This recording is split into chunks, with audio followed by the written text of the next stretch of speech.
como eu faço sempre com vocês. Então, bom dia a todos. É um grande prazer estar com vocês aqui novamente.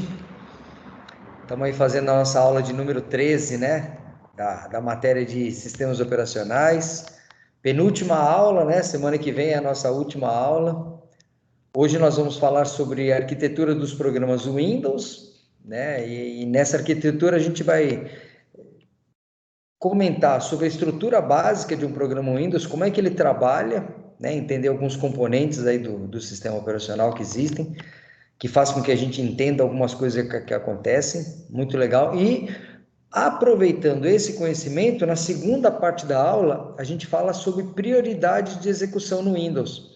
Então aí agora a gente vai falar realmente como é que funciona um sistema de prioridades de um sistema operacional de mercado, né? A gente viu no primeiro bimestre lá uma possível arquitetura de prioridades que era só para a gente poder conseguir montar um escalonador de processos que permitisse dar mais CPU para um programa do que para outro, né?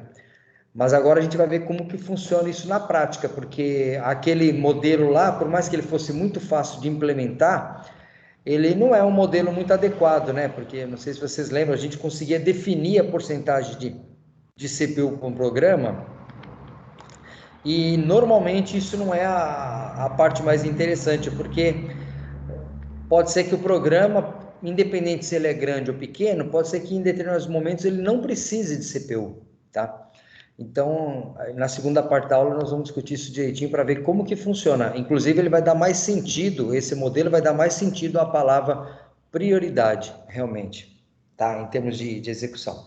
Mas, na primeira parte, a gente vai discutir sobre a arquitetura, né? Essa arquitetura básica dos programas Windows, que vai permitir com que a gente entenda a segunda.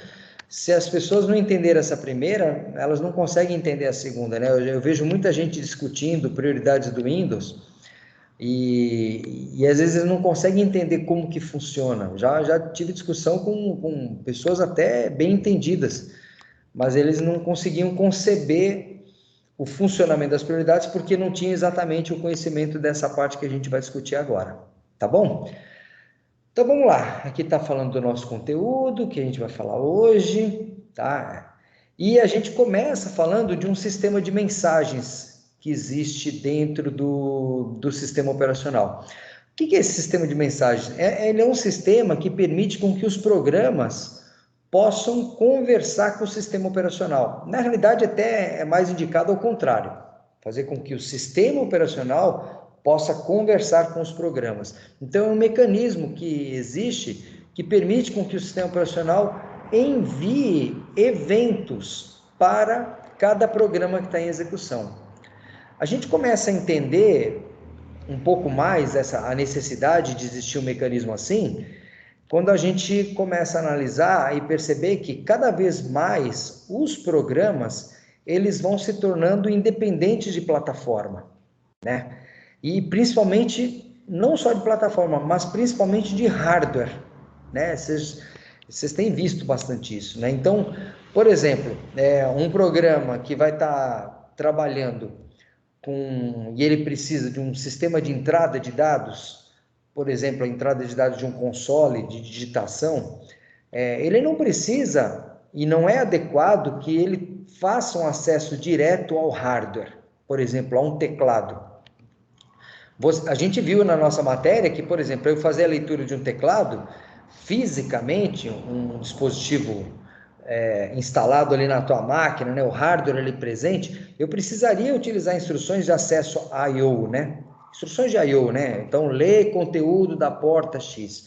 Então, esse é um tipo de acesso que ele é muito restritivo, porque se eu faço um programa para ler um determinado teclado, eu vou ter muita dificuldade de, no futuro, poder fazer com que essa entrada do console seja feita a partir de outros meios. E a gente sabe que hoje em dia a gente consegue muito fazer isso, né? Por exemplo, você hoje acessa uma máquina de uma pessoa remotamente e consegue trabalhar na máquina. Então, percebe? Toda digitação você faz a partir do ambiente remoto, né? Se o programa que está lá do outro lado estivesse lendo fisicamente o teclado, não tem ninguém digitando ali naquele teclado, né? Então, eu estou dando um exemplo assim, só para a gente entender, justificar um pouco melhor esse sistema que existe. Então, o que existe hoje em dia, né? O sistema operacional, ele cada vez mais é responsável de gerenciar os dispositivos. E os programas não conversam mais com o hardware diretamente, eles conversam com o sistema operacional. E esse sistema de mensagem que eu vou mostrar para você, ele permite com que o sistema operacional possa fazer isso. Então, o sistema operacional vai passando eventos para os programas, dizendo de coisas que estão acontecendo ali no ambiente. Então, por exemplo, o sistema operacional lê o teclado, que possivelmente você instalou nele através de um driver, né? E a partir daí, ele informa o programa de que alguém digitou uma tecla para ele. A coisa é tão legal, porque às vezes até localmente você percebe isso acontecendo assim de maneira mágica, né? Eu estou lá num computador ou num notebook trabalhando num editor de texto, e se você de repente entra ali com um teclado USB, você continua digitando nesse outro teclado, no mesmo editor, e se você conectar um outro teclado, você também consegue, e se conectar um teclado Bluetooth, você também percebeu? O sistema operacional vai estar instalando os drivers de todos esses teclados e ele vai estar lendo todos esses dispositivos. O programa não tem nem noção de que teclado que está instalado. Ele simplesmente vai sendo avisado de teclas que estão sendo pressionadas para aquele programa, né? Então, aí o sistema operacional tem que criar mecanismos para que ele permita reconhecer isso, né? Então, hoje, por exemplo, um mecanismo que a gente vê no Windows, por exemplo, que faz com que ele reconheça que quando você pressiona uma tecla, a tecla é para aquele programa. É o conceito de primeiro plano, né? Então, entre todas as aplicações que eu estou trabalhando, eu estou sempre com uma em primeiro plano, não é verdade? Né? Então, se eu abro um bloco de notas e eu deixo ele em primeiro plano, tudo que eu digitar vai para esse bloco de notas. Eu posso estar com 2 blocos de notas abertos, somente um deles vai estar em primeiro plano, né? Então, quando eu digito, vai aparecer, né, na área de texto daquele bloco de notas. Então, é assim que o sistema operacional também vai reconhecendo, né, que determinados eventos que ele detecta no dispositivo são direcionados àquela aplicação. Então, tem vários, para cada tipo de dispositivo vai ter um mecanismo diferente.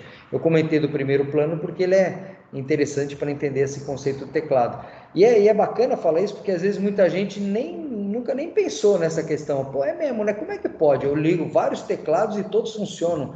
É uma coisa de uma arquitetura computacional bem legal, né? Então é interessante a gente pensar sobre isso, tá? Então, aqui eu comento, né, que o Windows, por exemplo, ele tem uma rotina chamada WM, né, que é o Windows Manager, ou gerenciador de janelas, né? O Windows Manager é o cara que vai estar conversando com todos os dispositivos, principalmente de interfaceamento com o usuário, né? User Interface, tá? Então, aqui, ó, criação e controle de janelas, menus, cadeado, leitura de teclado, utilização do mouse, apresentação do cursor, e aí vai, né?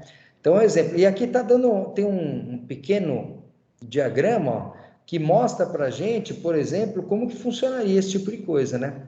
Então, eu tenho aqui o gerenciador de janelas, que é o Windows Manager, né?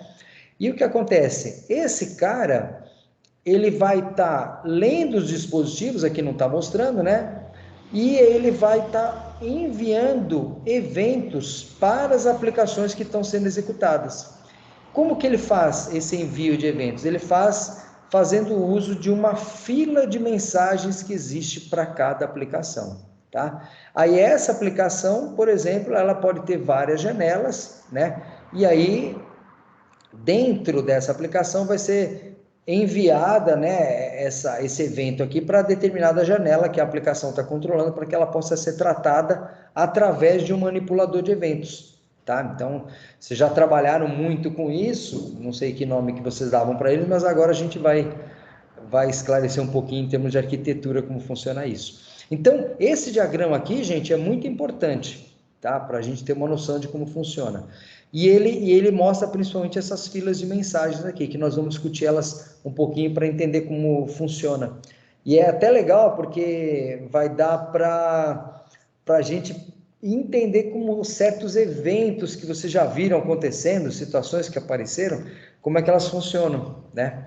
Aqui dentro da aplicação vai ter uma rotina principal, que a gente chama de Winman, né? É como se fosse um main, né? Lembra o entry point dos programas em C, né? A gente também tem o in main, que é o entry point, que dentro dele tem um programa específico que é chamado de message loop, uma rotina, perdão.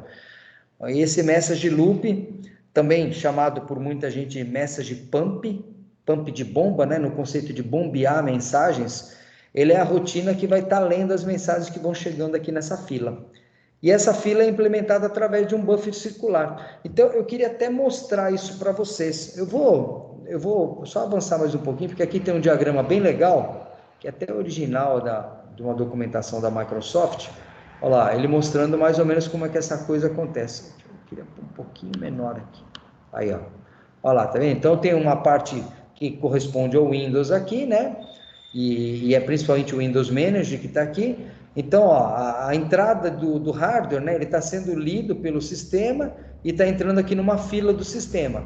E o Windows, então, nessa fila, ele descobre para quem que era cada um desses eventos que estão surgindo e ele distribui para as filas das aplicações, tá vendo?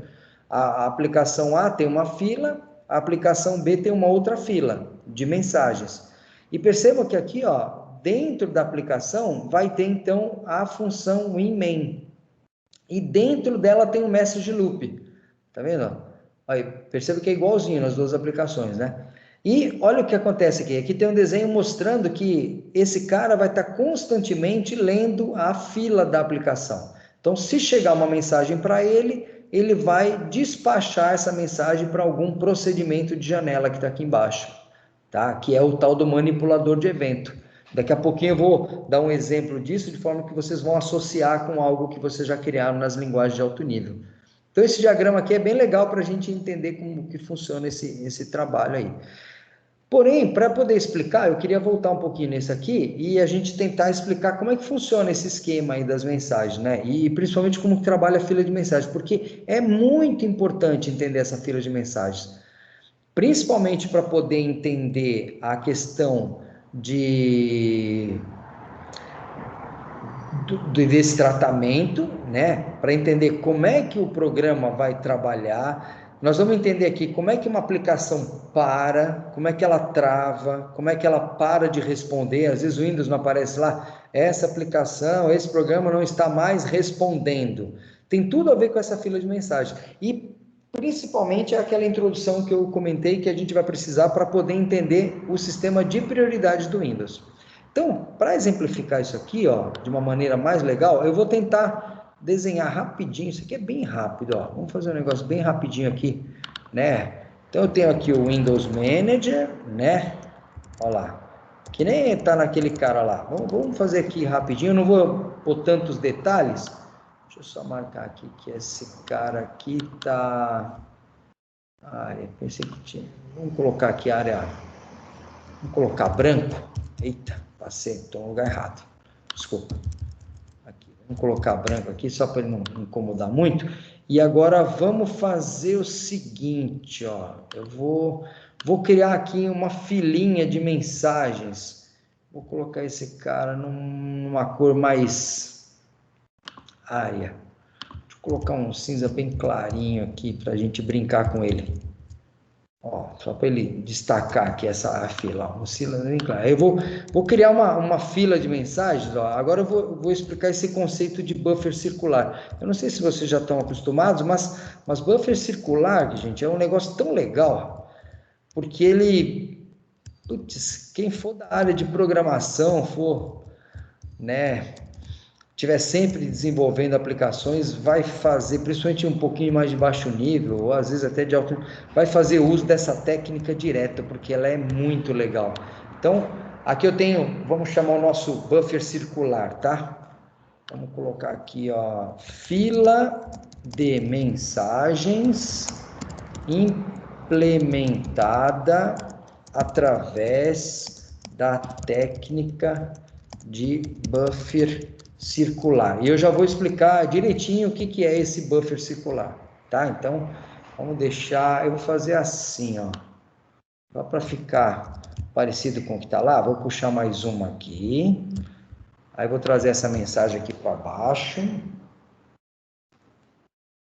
Vou até fazer assim, ó. Vou deixar esse cara aqui e a gente mostrar que todas são. Então, eu vou colocar filas de mensagem implementadas através da técnica de buffer circular. Aí vamos puxar duas flechinhas aqui só para, né, a gente mostrar que são essas duas filas que estão aqui, ó. Tá? E eu vou explicar o buffer circular ali em cima. Deixa eu puxar esse cara aqui um pouco mais para baixo, só para ele não atrapalhar tanto. Então, aqui é só mostrando que essas duas filas de mensagens são implementadas assim. O Windows Manager é o cara que escreve nessas filas, tá? E eu vou ter desse lado aqui, olha só, eu vou ter, né, uma aplicação A, o programa A, vamos colocar aqui, vai, programa A, e a gente teria aqui um programa B. Eu não vou desenhar janelas, porque ali naquele outro diagrama já está mostrando que ele vai poder se comunicar com as várias janelas. Porque aqui eu quero dar uma ênfase no buffer circular, tá? Como que funciona esse buffer circular? Ele é um cara que ele trabalha com dois ponteiros. Olha só, eu vou desenhar esses ponteiros aqui, ó. Ops. Ponteiro retinho aqui. Olha lá, acho que ficou mais ou menos do mesmo tamanho a flechinha, não é isso? Então, ó, nós vamos chamar de ponteiro WR, que é ponteiro de escrita, ó, tá? E eu vou até agrupar esses dois aqui para que eles sejam movimentados juntos aqui, ó, agrupar. E eu vou ter um outro ponteiro chamado de RD, que é o ponteiro de leitura, read. Então, write e read, tá ok? Só para a gente poder brincar legal com ele. Vamos agrupar ele, porque nós vamos movimentar esse cara aqui direto. Então, ó, aqui eu estou mostrando como que funciona esse buffer circular. O buffer circular, ele tem um tamanho fixo, tá? É um bufferzinho de memória.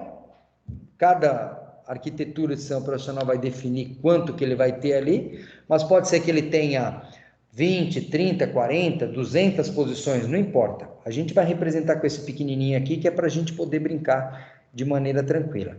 Então, como funciona? Ele trabalha com esses dois. Esses ponteiros, eles vão ser manipulados por diferentes aplicações. O ponteiro de escrita, ele vai ser manipulado pelo Windows Manager.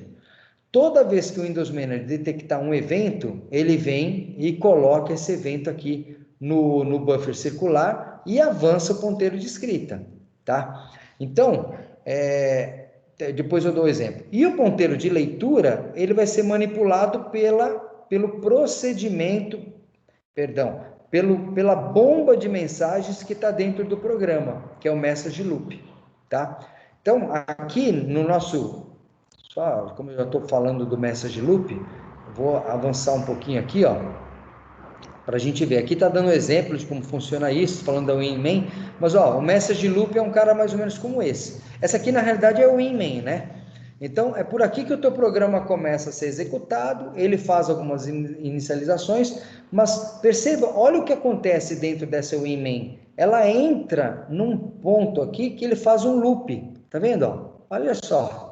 Há um loop acontecendo, e esse loop vai acontecer até que aconteça o fim da execução do programa. Esse fim vai ser detectado através de uma mensagem que o próprio sistema operacional vai mandar dizendo para o programa, ó, alguém mandou fechar essa janela aí, o cara, ou ele fechou com um xizinho lá em cima, ou ele executou uma opção do programa de fechar, ou ele foi lá pelo gerenciador de aplicações e mandou fechar, né? Então, o programa, enquanto ele estiver sendo executado, ele vai ficar executando esse loop.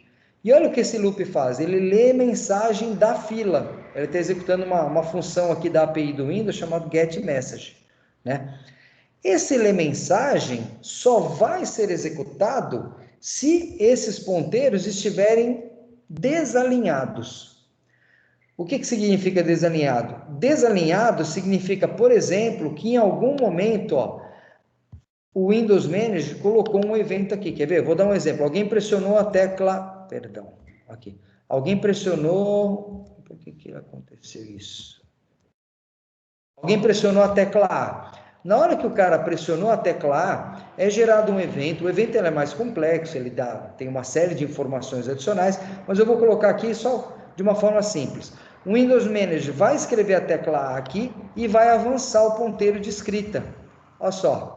Tá? Dizendo que agora ele já está apontando para uma nova posição. Então, perceberam que os ponteiros ficaram desalinhados? Então, isso significa que a bomba de mensagens, ou seja, o message loop, ou loop de mensagem, ele já tem uma mensagem para ser lida. Então, ele consegue ler essa mensagem com esse get message. Ele lê a mensagem, interpreta, faz uma pequena interpretação da mensagem e envia essa mensagem para a janela correspondente. Então, aqui é o conceito dele poder enviar para essas janelas que estão aqui, tá vendo? Ó, os procedimentos de janela. Esse cara lê a mensagem da fila e vai emendar essa mensagem para cá. Já já vocês vão entender como é que ele manda isso aqui para cá, porque vocês já fizeram isso várias vezes, tá? Então, aqui é só para mostrar que como que funciona esse conceito. Então, toda vez que o Windows Manager detectar um evento para aquele programa, ele vem aqui, ó lá, e vai colocando. Vamos supor que você vai lá e escreve, branques, né? Então, para cada letra digitada, ó lá, ele vai criar um evento aqui, ó, pressionou uma tecla, ó lá, ó ele escrevendo mensagens sendo enviadas para o programa. Nessa condição aqui, ó, o programa, então, quando ele ganhar tempo de processamento, baseado naquele conceito todo que a gente já conhece, né? Do escalonador de processos, tudo. Quando ele ganhar tempo de processamento, ele vai executar esse loop aqui. Aí ele vai lendo essas mensagens. Quando ele lê a mensagem e envia essa mensagem para a janela que vai fazer o tratamento, né? O que acontece? Aí ele avança o ponteiro de leitura. Tá vendo? Olha lá, eu acabei de ler, executei o programa A, né? Quando ele executou um pouquinho o programa A, ele executou a bomba de mensagem e leu aquela tecla A. Quando ele leu essa tecla A, ele enviou para o procedimento de janela. Ó, aqui está falando, ó, envia para a janela correspondente, tá? E então ele está enviando para esse procedimento de janela que vai tratar. Esse procedimento de janela, gente, é exatamente, ó, vou até colocar aqui agora, só para a gente brincar, então, ó, seria exatamente aquele código que vocês escrevem, né? Ó, por exemplo, onKey, né? Lembra quando você escreve uma função? Você está construindo uma interface de usuário. Aí você colocou lá um campinho de texto. Aí você pode criar um evento, não é verdade? Naquele campo de texto. E aí você diz, ó, se o cara pressionar uma tecla nesse campo, eu quero que execute esse método aqui, onKey. Você cria lá o onKey, você cria o onClick, né? Todos, normalmente são aqueles que começam com né? OnTimer, uma série de coisas. Então, é aqui que você cria, olha lá, os seus procedimentos de janela, ou seja, são as rotinas que vão ser executadas, né, quando o evento acontece, né? Não é assim que vocês fazem? Normalmente trabalhando numa linguagem de alto nível, você não clica você está construindo, né? Está construindo a interface do usuário, aí você põe um botão ali, né? Aí você dá um duplo clique no botão, o próprio editor já abre para você um clique ali. Aí você escreve o que você quer que execute no botão, tá? A gente nunca, sim, pelo menos eu acredito que alguns de vocês nunca teve chance de pensar assim, né? Pô, mas quem é que manda executar essa função, né? Porque eu não estou executando essa função, eu só estou construindo ela ali. Então, é exatamente essa rotina que está aqui, né? O message loop é que vai mandar executar a sua função, tá? Que é o manipulador do evento que você criou dentro do teu programa, tá certo? Então, é bem legal entender essa arquitetura, né? E isso faz com que a gente entenda certas coisas que acontecem, né? Às vezes, quando você está com uma máquina muito sobrecarregada, você vai digitando, né? E às vezes não aparece imediatamente a informação que você digitou, não é verdade? Por quê? Porque o Windows Manager está pegando isso e está colocando aqui nesse buffer. Por algum motivo, o teu programa A não está rodando essa rotina aqui, né? Ó, ele não está rodando o message loop, tá? Ou seja porque ele está preso em algum lugar, ou seja porque o programa não ganhou tempo de processador. Se ele não executar essa rotina aqui, ó, ele não consegue ler os caracteres que foram digitados. e aí não aparece na hora, porque para aparecer ele teria que executar essa função aqui para ele poder apresentar, fazer alguma coisa que você está querendo fazer com aquela tecla. E de repente você percebe que tudo aquilo que você digitou aparece, né? Ou seja, foi quando o programa A, né, o loop de mensagem dele ganhou processamento, e aí ele veio aqui e começou a tratar todos esses caras de uma vez, até ele alinhar os ponteiros, né? A partir da hora que ele alinhou o ponteiro, opa, ele não tem mais nada para fazer. Perceberam? Né? Então, esse conceito é muito legal, né? Você entende como que essas coisas estão acontecendo, tá? Deu para entender assim, mais ou menos, o conceito do buffer circular? Quer dizer, ainda falta entender por que esse nome circular, mas vocês já vão entender, ó.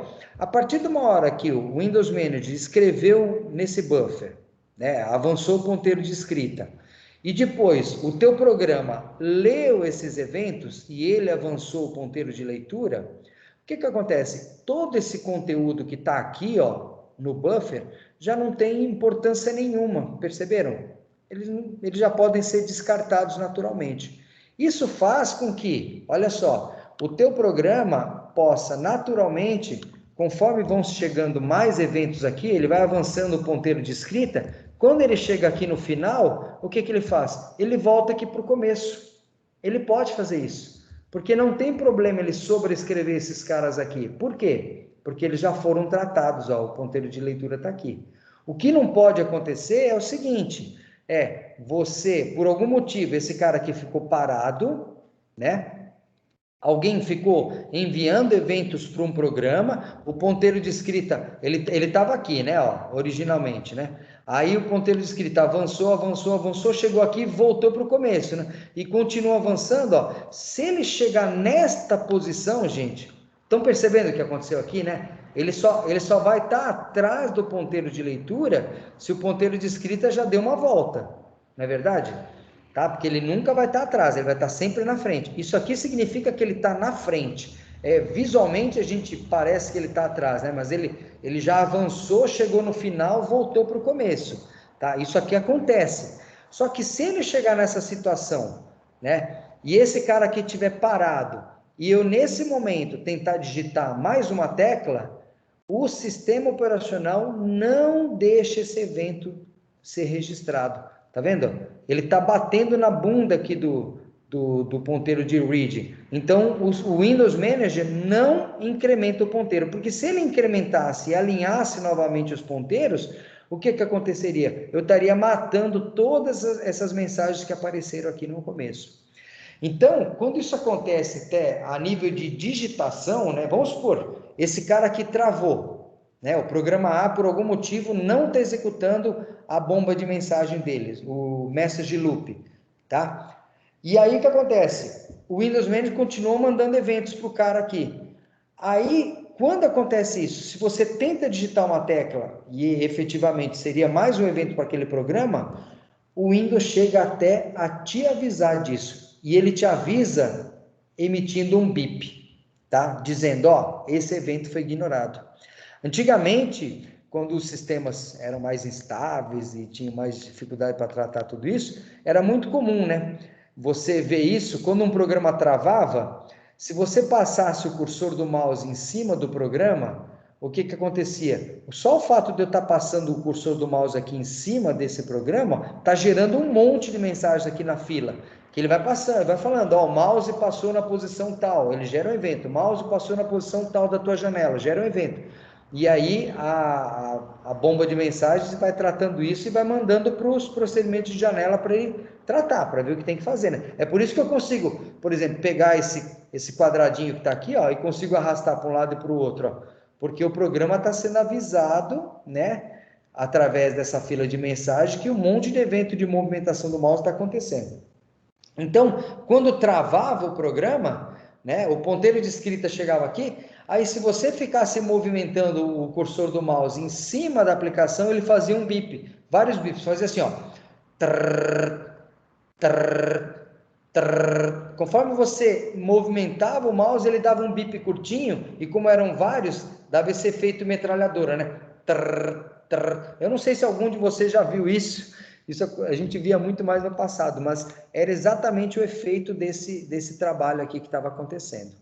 E nessa hora, o sistema operacional, na hora que ele percebe, né, o ponteiro de escrita deu a volta e ele começou a bater aqui no ponteiro de leitura, o que ele faz? O sistema operacional vai lá e informa para você, normalmente colocando isso até na barra de título da aplicação, né? Este programa não está mais respondendo. Não é verdade isso, gente? Isso aí vocês já viram acontecer, né? Eu acredito.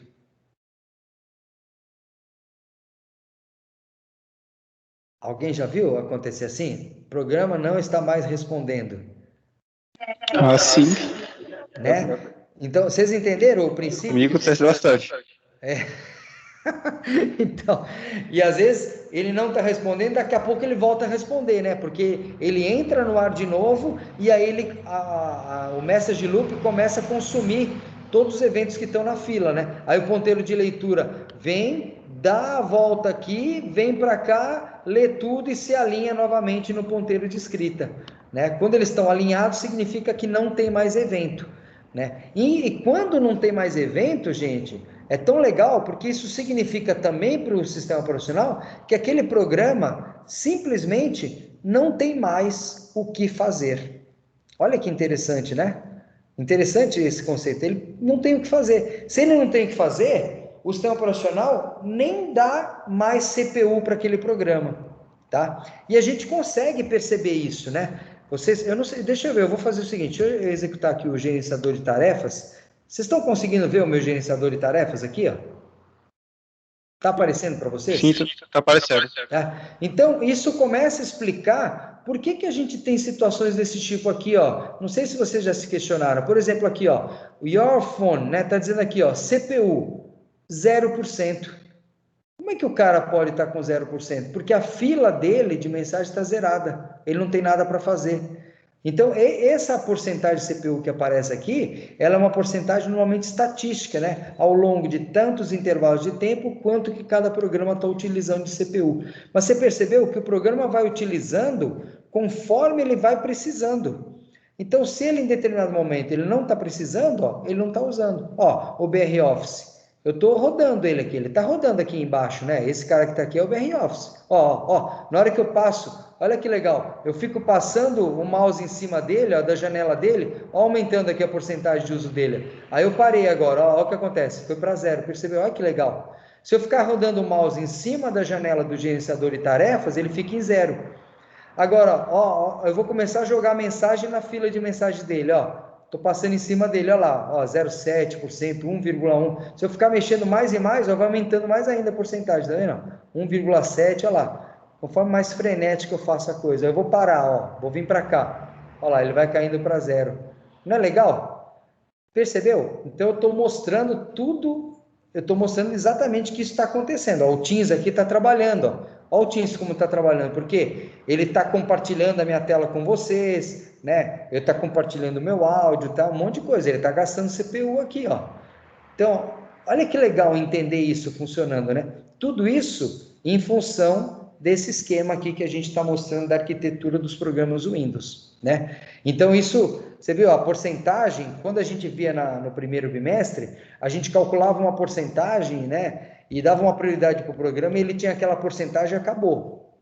Vocês veem que isso não é tão otimizado, né? Hoje em dia, nos sistemas operacionais, um programa pode ter altíssima prioridade e ele está com porcentagem de CPU 0. Por quê? Porque ele não está precisando.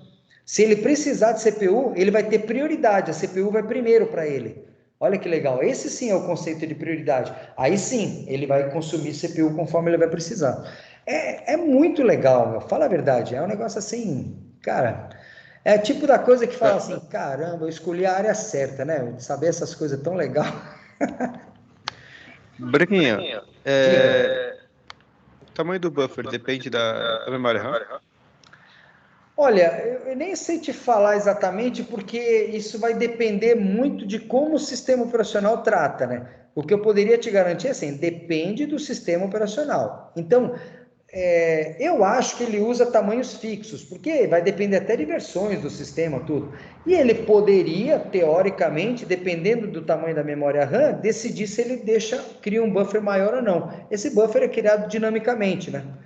Mas normalmente não é muito grande, não, porque eu acredito que eles tenham lá alguns cálculos que vão dizer que, né, um buffer desses, o ideal seria do tamanho X, porque não adianta ter um buffer gigantesco, deu para entender? A ideia é que os programas não fiquem muito tempo sem ganhar CPU, né? O time slice do Windows é de 20 milésimos de segundo, ou seja, quando ele dá CPU para um cara, ele está dando ali CPU no máximo em 20 milésimos. A partir daí ele já interrompe o cara, né? Como a gente sabe que funciona com a multitarefa preemptiva, e o escalonador de processo verifica se tem um outro cara precisando de CPU, né? Então, a ideia não é que os programas fiquem muito tempo sem executar, tá certo? Então, não tem necessidade desse cara ser muito grande. Por que eu estou te falando isso? Porque então isso vai fazer com que o sistema operacional, ele decida quanto que ele quer colocar isso. E os caras devem ter estudos aí para poder definir quais os melhores tamanhos, né, assim por diante. Não sei se eu fui claro, né? É uma coisa que não é Deu pra muito entender. importante, né? O mais importante é garantir que os programas rodem, né? E não ter um buffer, claro, muito pequeno, que às vezes possa comprometer uma situação normal de execução. Vocês vão ver que é tão interessante esse conceito que a própria questão da utilização de timers é todo baseado no buffer, no sistema de mensagens.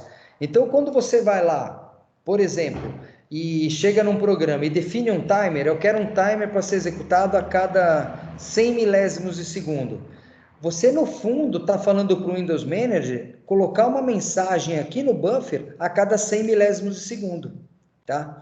Isso é até legal para a gente entender e perceber que você não pode confiar muito nessa cadência, né? Nesse tempo de 100 milésimos.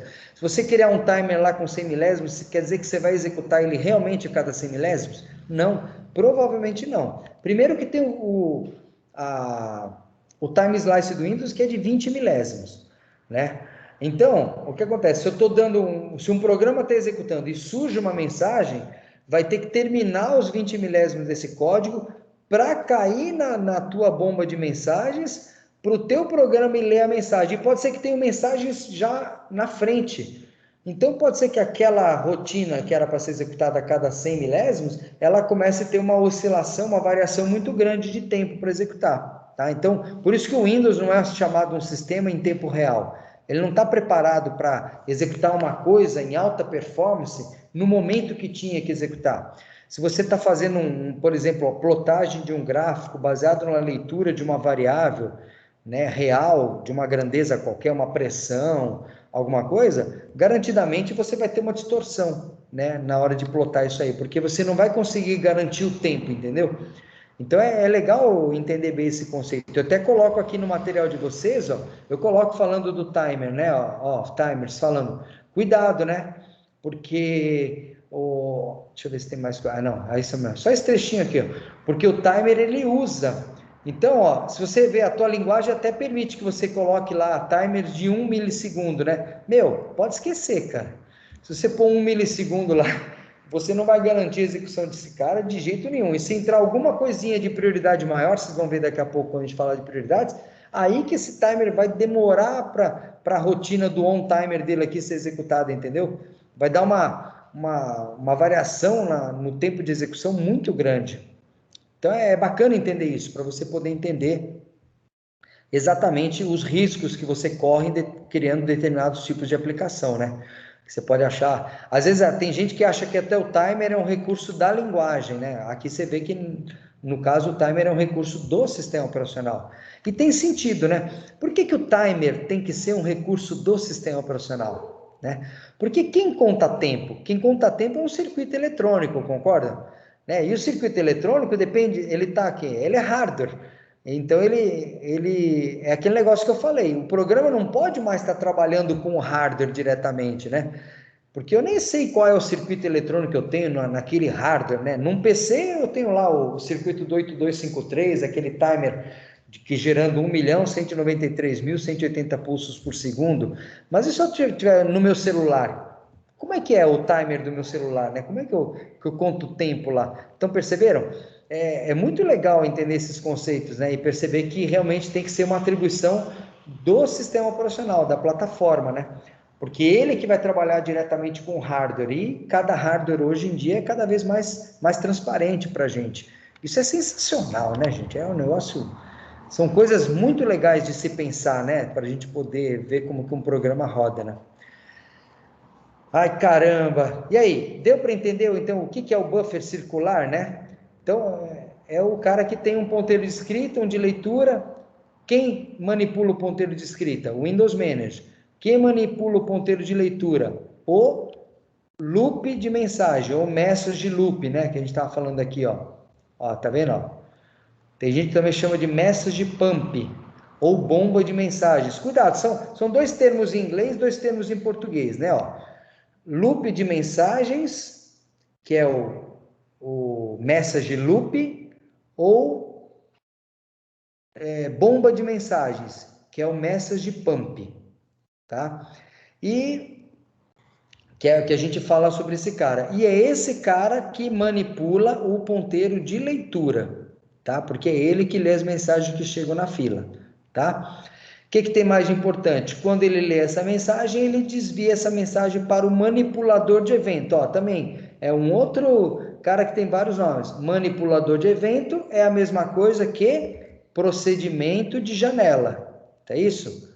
Olha lá, aqui está falando, ó, procedimento de janela, que é o cara que verifica, pressionou o botão? Sim, então soma dois valores e mostra o resultado, por exemplo, né? Tá? Que é o que a gente chama também de window procedure, ó, procedimento de janela, tá certo? Então é a mesma coisa, só que usando o termo em português e em inglês, acontece, né? E a gente também chama o procedimento de janela de manipulador de eventos, né? Ou aí em inglês também, que a gente usa muito, event handler, né? Olha lá, né? Manipulador de evento, né? Que é o cara que vai tratar o evento que foi gerado, né? Pelo sistema operacional. Então são todos termos aí que é bom tomar cuidado, porque isso pode confundir, né? Mas se você tem noção do princípio de funcionamento, às vezes pelo nome do termo você vai entendendo que parte do programa que é isso.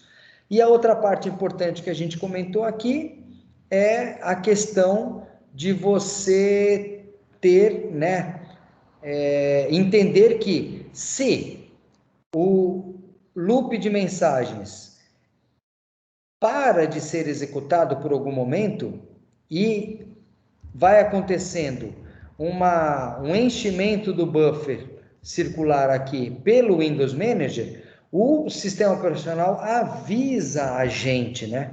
Avisa, olha, né? Esse programa aí, olha só, ele não está mais respondendo, né? Porque a resposta dele depende da leitura dessas mensagens da fila.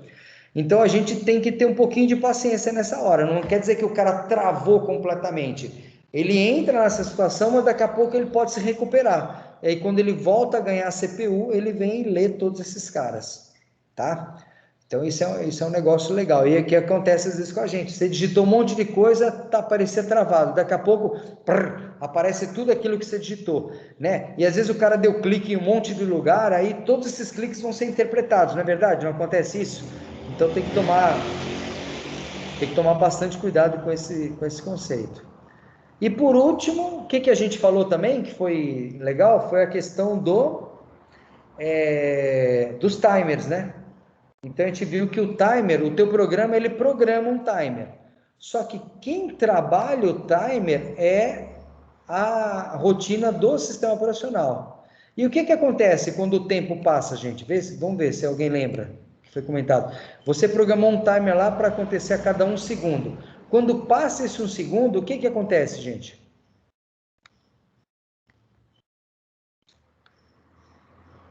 Significa que o programa não está vendo o buffer? Não, um pouquinho antes ainda, quer ver, ó? Desculpa se eu não fui claro na pergunta, né? É assim, você foi lá e programou um timer para acontecer a cada 1 segundo, tá? Aí começa a contar o tempo, né? O teu programa está fazendo uma outra coisa, tu está contando o tempo. Daqui a pouco deu aquele 1 segundo. O que que acontece internamente aqui nessa arquitetura? Quando passar o tempo de 1 segundo?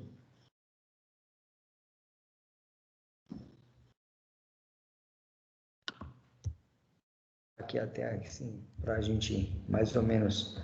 Ó, quando passar o tempo de 1 segundo, ou seja, aquele tempo que você definiu lá no timer, o Windows Manager vem aqui na fila de mensagens e coloca aqui, ó, passou o tempo de 1 segundo.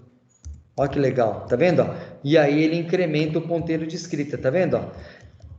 Aí, daqui a pouco, passou mais 1 segundo. O que que ele faz? Ele vem aqui de novo e fala, ó, mais um evento de 1 segundo, tá vendo? E aí, ó, quando o seu programa ele conseguir executar a bomba de mensagens, aí ele vai ler esses eventos de 1 segundo. E aí ele vai executar o on-timer, que era aquela função que você queria que fosse executada a cada 1 segundo. Então, entenderam? O Windows Manager, ele que envia os eventos de ocorrência do timer aqui para a tua fila de mensagens, beleza? E depois o teu programa tem que tratar isso. Deu para entender isso, gente? Ficou claro. Legal, né? Então, aqui, quando o programa conseguir tratar, ele vai avançando o ponteiro de leitura. Aí depois que ele trata esse evento, ele avança de novo. Quando ele tratar esse evento, ele lança de novo. E nessa situação, o que que significa esses dois ponteiros alinhados aqui, gente?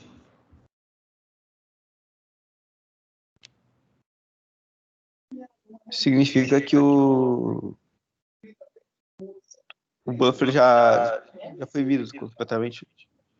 Exato. Ou seja, o programa, nesse momento, não tem mais nada para fazer, né? Como é que fica a porcentagem de CPU dele nessa hora aqui? 0. 0%, né? Ele não está trabalhando, ele não tem mais nada para fazer. Então é muito legal entender esse conceito e principalmente entender o conceito que é o seguinte, ó, né? Quando a gente fala de thread, né? Lembra? A gente criou várias threads lá, várias rotinas são sendo executadas. Então, cada aplicação ela vai ter garantidamente uma thread. E a thread, que a gente chama de thread principal, né? Ou seja, é um registro dessa aplicação no escalonador de processos. E essa thread, olha só, essa thread é que vai estar naturalmente executando a bomba de mensagens, tá? E perceba aqui, na hora que chega uma mensagem na fila, né? E aí o loop de mensagens percebe que essa mensagem tem que ser enviada por uma janela, ele causa um desvio, né? Causa um desvio, um jump, né? Que a gente viu, um call, né? Que a gente viu nas aulas anteriores, e aí ele vem executar, né? Essa rotina que é o manipulador de evento, um procedimento de janela. Então você percebeu? Desviou a thread. Então, enquanto a thread estiver executando esse cara aqui, ó, a thread não está executando, né, a bomba de mensagens. Então essa é uma situação, né, que pode acontecer. Você prende, você faz um loop aqui dentro do tratamento, né, dentro do teu on timer lá, você faz um loop, né, aqui dentro desses caras aqui, você faz um loop por algum motivo. Se você faz um loop aqui, você está trabalhando na thread principal, normalmente, né? Aí você faz com que a thread principal que estava executando a bomba de mensagem do programa, ela pare. E aí você entra naquela situação onde você para de ler o buffer de leitura, né? O buffer de mensagens, para de incrementar o ponteiro de leitura. E aí o teu programa pode indicar que não está respondendo, entendeu? Então, se você causar um loop aqui dentro, é perigoso em algum desses caras aqui, tá? Aí, claro, depois a gente vai ver que um programa ele pode criar várias threads, né? Ele cria uma thread adicional, 2, 3, 4, a gente vai discutir isso depois do intervalo. E aí sim, aí essas threads elas vão estar trabalhando de acordo, cada uma thread vai ganhar um tempinho lá do escalonador de processos, né? Tá? E aí elas são tratadas individualmente. Mas tem que lembrar que cada programa tem uma thread principal. E essa thread principal é que está lendo, né, a fila de mensagens aqui. Então, se esse cara aqui, ó, ficar alinhado, essa thread não tem o que fazer. Aí o que que o teu programa faz ali? Ele informa, né, praticamente o sistema operacional falando, ó, eu estou numa situação de idle, né, disponível. Então libera aí, ó, já escalonador de processo, já executa outro cara aí que esteja precisando de alguma coisa. Então passa a ser um ambiente mais democrático, né? A gente consegue distribuir CPU para todo mundo ali, né? Democrático não, mais socialista, né? Ali está distribuindo a coisa para quem precisa realmente, que é interessante. Eu nem sei se o certo é falar socialista, eu estou brincando, tá, gente? Mas é uma coisa mais assim, justa em termos de processamento, tá? Que você não fica perdendo tempo com quem não tem o que fazer, tá certo? E aí, o que vocês acharam, gente? Alguma dúvida? Deu para entender esses conceitos aí? Sim, ficou claro. Diga, alguém ia fazer uma pergunta?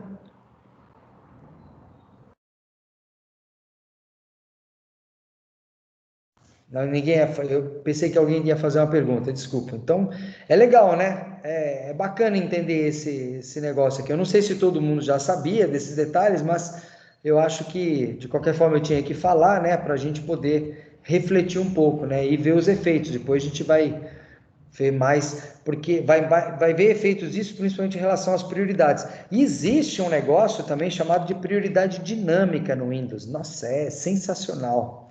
São coisas muito inteligentes que é para pegar situações que acontecem. Isso não é só coisa do Windows, é da computação moderna, todos os sistemas operacionais usam. Depois a gente vai ver também, depois do intervalo, como é que trabalha. Porque além de ver o esquema de prioridades, que ele é naturalmente complexo, a gente vai ver ainda que existe a tal da prioridade dinâmica, que ela resolve situações, né, de deadlock ali, um negócio bem legal. Beleza? Tudo bem Professor, então, gente? Diga. eu tenho uma dúvida. Pode Diga. existir mais de uma fila por programa? Não. Cada Certo. programa vai ter somente uma fila. Nesse caso, não tem prioridade. Desculpa, que prioridade seria essa? Ah, deixa eu ver se eu consigo explicar. Por exemplo, quando tem essa fileirinha que o senhor colocou aí, que ele É. vai estar lendo, vai estar escrevendo, lendo, escrevendo, lendo, ele, tipo assim, ele não trata isso como, não sei dizer. Uma interrupção, tá falando? Não é interrupção, você vê, as interrupções vão acontecer lá Ah, só. é de acordo com o evento. Isso, Isso, Se entendi. tiver evento aqui, esse cara aqui, teoricamente, ele tinha que estar sempre lendo essa fila, né? Se não tem nada, ele não tem nada para fazer, ele libera, né? Agora, vamos supor que ele tem sempre coisa para fazer. Vamos supor que eu tenho um núcleo só, né? Eu não posso deixar só esse cara usando o processador, né? Porque esse cara também precisa ler a fila dele. Então, o escalonador de processo naturalmente vai interromper esse e vai começar a executar o de baixo, tá certo? Para que esse cara consiga ler sua fila também. Aí ele vai ler sua fila lá, ele vai ter 20 milissegundos de time slice lá, não é isso? Aí, o que acontece? Daqui a pouco ele interrompe esse e volta a executar esse, para esse cara ler a fila dele, entendeu? Se esse cara não tem nada, ele já libera para esse rapidamente, ele não precisa esperar os 20 milissegundos. Ele já libera para esse poder ler a fila. Se os dois não têm nada para fazer, eles também já liberam o processamento e os dois vão ficar com 0% lá, entendeu? Até uma hora que surge uma mensagem aqui para ele e ele tem que tratar rapidamente, né? Então, são coisas. Agora é o momento onde a gente junta todos os conceitos, né? Escalonador de processos, fila de mensagens, a thread de cada aplicação tendo tempo de processamento para poder ler, é um negócio muito dinâmico mesmo, né? Então é bem legal de avaliar isso, entendeu? Para você até poder entender, às vezes, alguma coisa que você percebe que está acontecendo na tua máquina, né? Que às vezes não é fácil. E quando eu mostrar a prioridade, então, para vocês, vocês vão ver que é mais complicado ainda, né? É mais uma coisa que junta ali no mesmo caldeirão e mistura e trabalha tudo junto. Bem legal o conceito. Mas dá para entender, isso que é legal, tá? Branquinho, o que era o Windows Procedure mesmo? É o procedimento de janela, é onde está lá o on-click, né? Sabe quando você vai estar fazendo um programa e você coloca lá na janela do cara, não coloca? Você fala, quero que aqui tenha um botão. Aí, para você escrever o código que vai ser executado dentro desse botão, você não dá um duplo clique nesse botão, Eu estou falando isso num editor de programa, num ambiente qualquer aí de programação, tá? Você não dá um duplo clique, aí não abre uma rotina para escrever o que você quer que execute quando o cara clicar naquele botão? Não é assim que Sim, funciona sim. normalmente quando você está escrevendo um código, um programa, Tipo tá? o Event Listener do JavaScript. Isso é um Event Listener. É outro nome, ó. Windows Procedure é exatamente um Event Listener, tá? É exatamente isso. É o cara que vai ser executado para tratar aquele evento que aconteceu. Quem vai ler o evento é o message loop. Ele lê o evento aqui na fila. E aí ele executa o Event Listener. Olha, mais um nome, gente. Tá vendo? Ouvinte de um evento, né? Mais um nome aí. É normal, né? Na computação a gente vai usando, várias pessoas falam de uma forma. Você acabou de dar um nome que significa a mesma coisa, beleza? Beleza, obrigado. Muito show, muito legal. E aí, gente? Beleza essa primeira parte?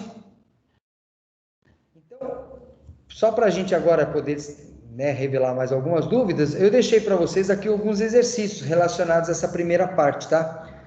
Então, eu queria que vocês respondessem esses caras aqui e preparem aí um PDF, né? Que vocês vão me mandar um PDF hoje com as duas partes da aula. Inclusive, deixa eu colocar aqui para vocês, ó, a atividade de hoje.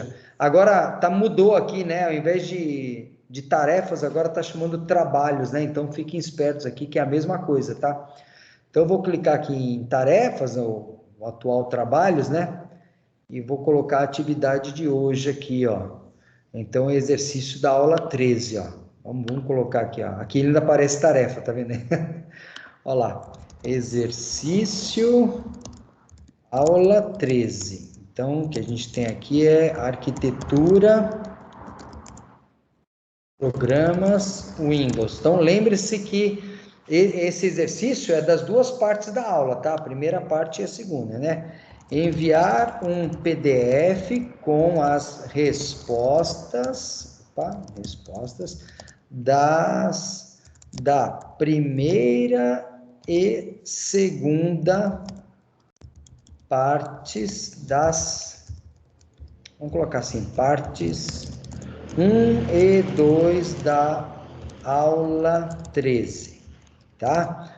Então, esse exercício tem que ser feito individualmente, tá? Exercício deve ser entregue, realizado, né? Realizado e entregue individualmente, tá? Então, se alguém não puder trabalhar aí com o computador, tipo, pode escrever numa folha de papel, tirar a foto, tá? E gerar um PDF e publicar aí pra gente, tá ok? Enviar um PDF com a resposta das partes 1 e 2 da aula 13, desenhado e entregue individualmente, beleza? E aí ele tem que ser entregue até 8 de novembro, não, vai ter que ser hoje, né? Até as 11h30. Opa, desculpa aqui. 11 não, é 11 da manhã, né? Não 20. Então tá 11h30. Beleza? E depois não pode entregar depois, tá? Então, vou colocar aqui que é para realmente fazer durante a aula, né? Aí eu vou atribuir para vocês, ó. E aí vocês, já tá aí, ó, exercício da aula 13 para vocês poderem entregar hoje. Beleza, gente? Então, por enquanto, façam o exercício, mas não precisa já publicar. Você só vai publicar, vai respondendo, se tiver dúvida, vocês vão publicar só depois, quando tiver o exercício da parte 2, ó, porque aqui eu vou começar a falar da parte 2, ó. Tá vendo que são as prioridades de execução no Windows? E aí eu tenho mais um exercício aqui para vocês poderem responder. Tá ok? Fechou? Alguma dúvida, pessoal? Eu vou interromper aqui a gravação para que o pessoal possa ter acesso.